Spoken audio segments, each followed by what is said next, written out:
Hello to everyone on the internet, and you are watching Culture Shock. I'm eating an apple! Because I was hungry. But this job's important. Yes, I consider this my work.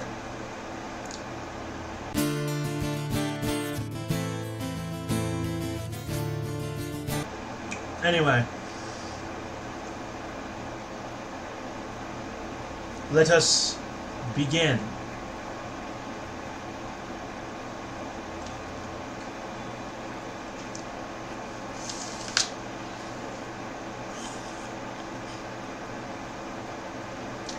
So, a school orders a male teacher to observe a trans boy. That is, observe as in like, this girl who thinks she's a boy, and he's been ordered to observe her behavior and keep a lookout for her while she identifies as male, goes to a male locker room, catching the boys with their pants down, literally. For all we know, it could be that she actually is a girl and wants to be a girl, but she's just a pervert. Female perverts exist. It's a thing. But girls are not boys. Make her go to the girls' locker room anyway. If she was really a boy, she'd want to go to the girls' locker room, if you know what I mean. I'm telling you, this whole transgenderism thing is just a big panic. It's spread like the fake satanic sex abuses. It spreads very much in the same way.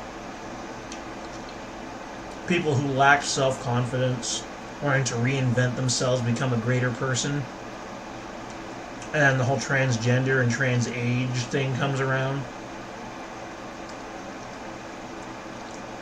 And then it looks like their big chance, and then it gets spread as a panic.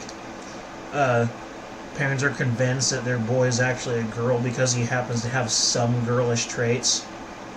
We saw that in one case where a parent insisted that the boy was really a girl and identified as one. But as soon as she was out of the picture, he went back to being a boy. It's a panic. It's all fake. What he was asked to do was essentially either is illegal or must be illegal. Essentially to observe an underage female student. Would observe the behavior and safety of a female student who would be naked in a locker room. Wouldn't that technically count as essentially voyeurism? I would say that probably counts as voyeurism. The public school system is disgusting. I hate it. Absolutely sick. You have a rant coming your way, folks. You have a rant coming your way. A legitimate rant coming on the Culture Shock Aftershock on Saturday, November the 17th. You guys are going to get blasted about what I had to say about the public school system. It makes me sick. Anyway. Disgusting. Essentially, the school's ordering him to do voyeurism. Moving on.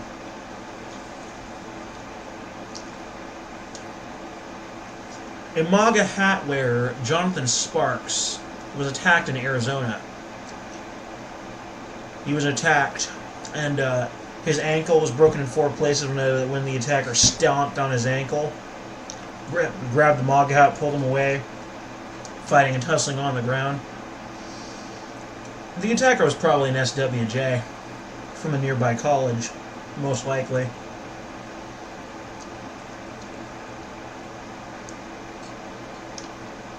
One of them nasty SWJs attacking some poor guy.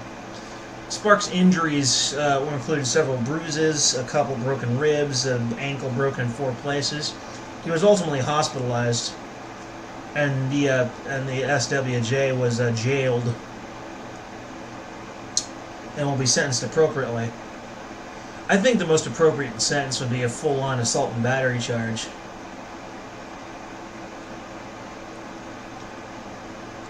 Hit him with assault and battery. And make it public. Let everyone know. put a little fear of the law into the SWJ. Because they've created an institution out of this grabbing and stealing of MAGA hats and assaulting people. It's an entire institution. They consider it a form of political protest. I consider it a form of assault, a form of crime. Should be treated like what it is: assault, battery, and theft. Put the fear of the law into these people, because they obviously have none. Oh, but then they just complain, the police are abusing us. No, they're not. They're doing their fucking job is what they're doing.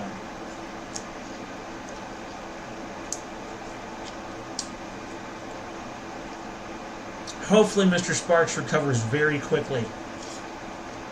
And hopefully that SJW rots in their cell. Or, pardon, SWJ. I refuse to call them social justice warriors, because that's the last thing they are. They're either snowflakes or NPCs or SWJs.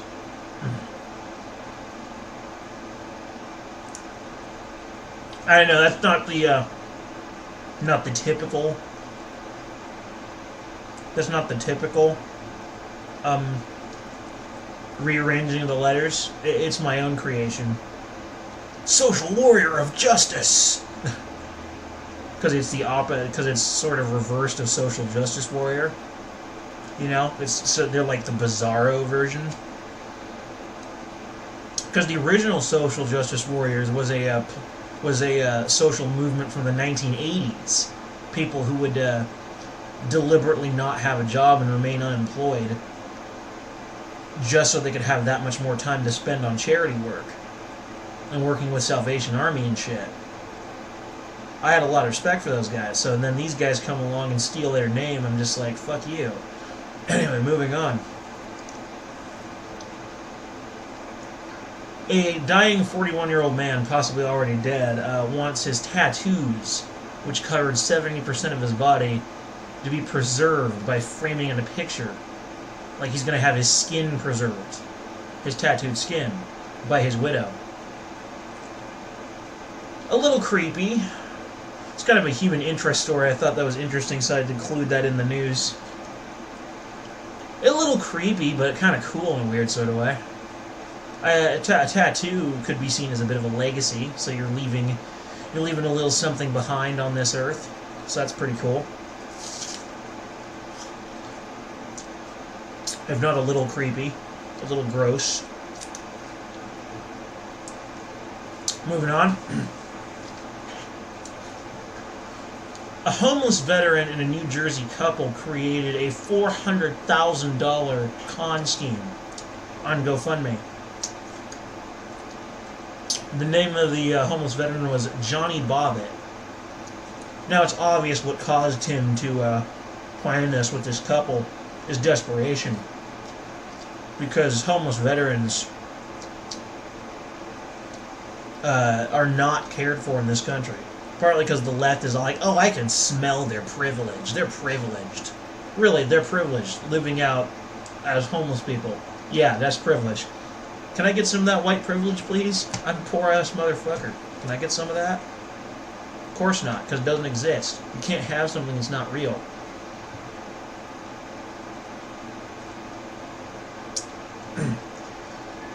But he did this out of desperation, absolutely. The couple went and turned themselves in, while the homeless veteran, the aforementioned Johnny Bobbitt, is still at large. That's a great name, isn't it? Bobbitt. Do you remember that famous news story about the couple where the one dude was just super horny and made his wife so mad that she decided to take away his favorite thing, which was, of course, his penis. She cut it off, otherwise known as bobbing, and their last name was Bobbitt. That's amazing, isn't it? Oh yeah.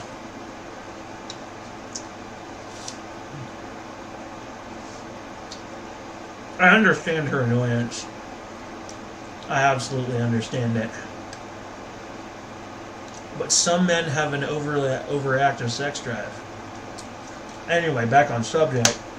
Mr. Johnny Bobbitt, who knows, maybe it was their kid, is still at large, and the police are looking for him after a little con scheme. And there's no word as to whether or not the people who fell for it are going to get their money back or not. Now, I say they shouldn't get their money back.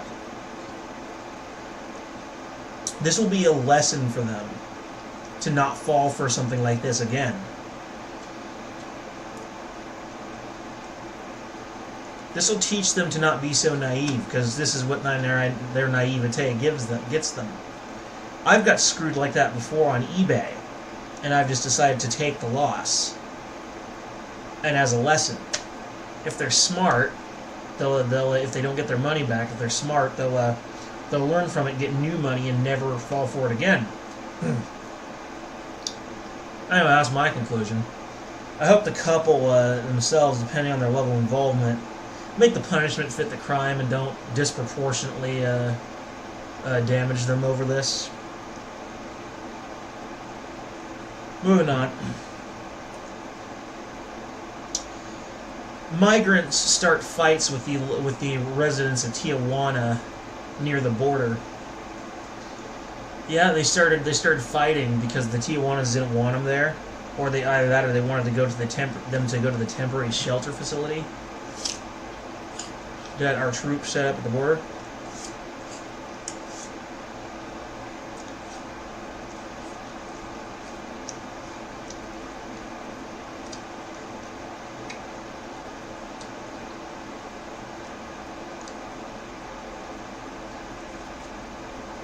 Right.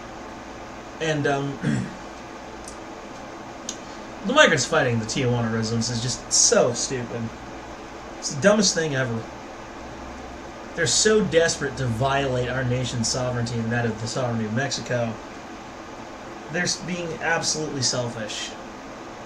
I realize they're coming from a place that is absolutely horrible for them, but at the same time, they can't just think about themselves. What about us? Just because our problems are smaller than theirs doesn't mean they're not problems. Their problems will add to our problems. Misery loves company.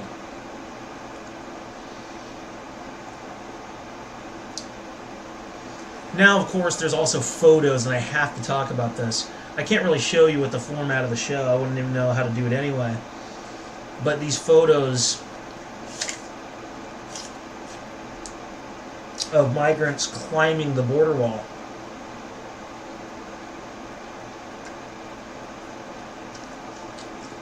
As I talk with food in my mouth because I'm a jerk. But who cares anymore? You can't really see from this distance.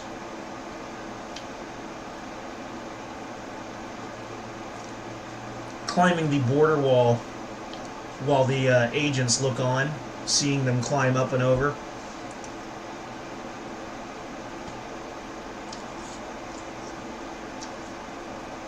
Yep, they've made it. They're finally here. And they're trying to climb the border into our country. So now, what do we do? What do we do to get rid of these folks? And make them stay in our little camp we set up for them?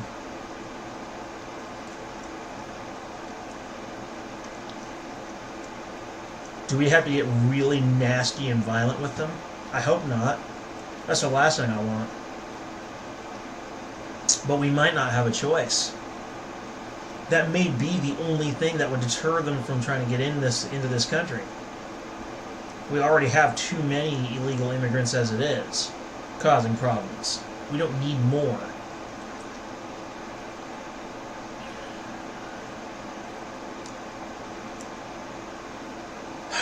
We're gonna have to force them back up over the border wall / fence wall thing. It's basically a prototype or an early precursor to Trump's wall. It's basically a prototype that is currently in use.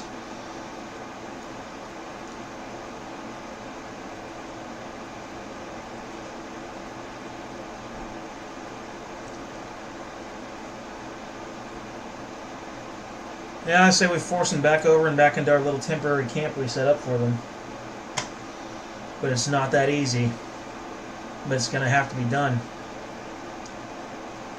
Speaking of Mexicans and South Americans, Robert Morano Ramos, who recently murdered his wife and 2 kids, a Mexican citizen, was given the death sentence by lethal injection in Texas.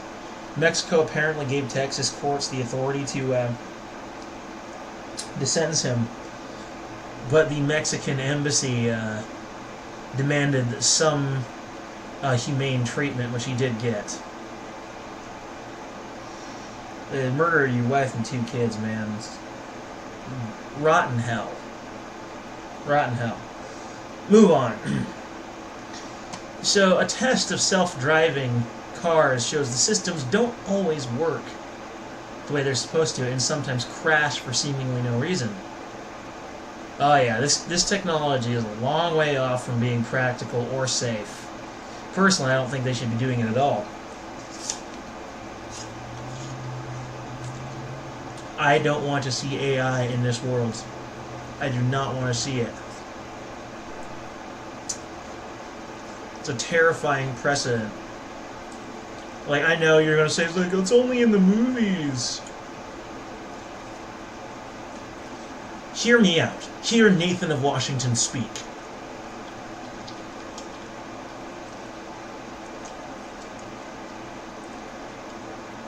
Just because it's in a movie doesn't mean it can't happen. It's a matter of whether or not the thing itself is realistic. There are many things machines can do that we cannot. Even our basic, simple computers can calculate numbers faster than we can, do shit faster than we can, better than we can. Now, what if we gave that computer an ego? Then what? Would it not decide that it's better than us, doesn't need us, and decides to be cruel to us? Now, there's 2 scenarios. Either A, it could just decide that it doesn't want anything to do with this and runs off, which I would be okay with. Or it could decide that we're a parasite and need to be erased, which could also be a problem. I'm actually considering living off the grid. That's about all, folks. Cheers. I'm gonna eat this apple.